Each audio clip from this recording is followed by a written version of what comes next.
Welcome to our channel. Today we how to register with Databricks Workflows detailed guide step by step clearly.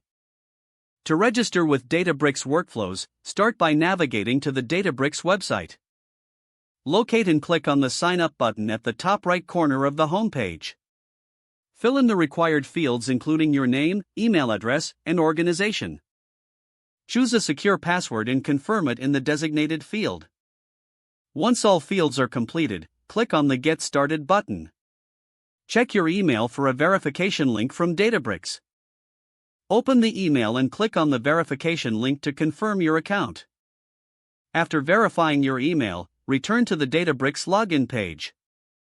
Enter your email address and password, then click on the Login button.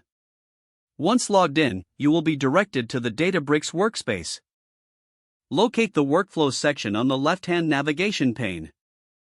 Click on Workflows to open the Workflows dashboard.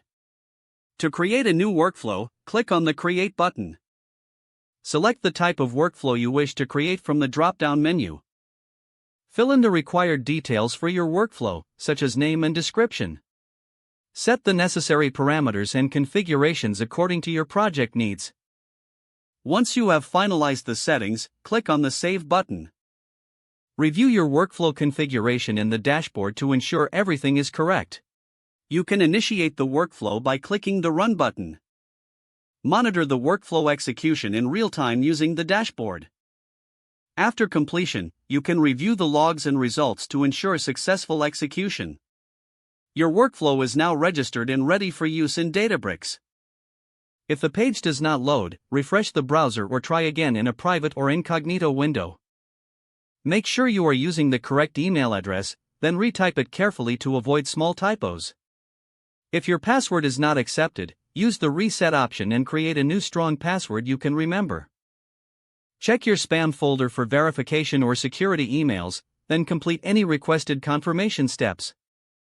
Enable two-factor authentication if available to improve account security and reduce unauthorized access risk. After signing in, review your profile details so your contact information and settings are accurate and current. Don't forget to like this video and subscribe to our channel for more step-by-step tech guides.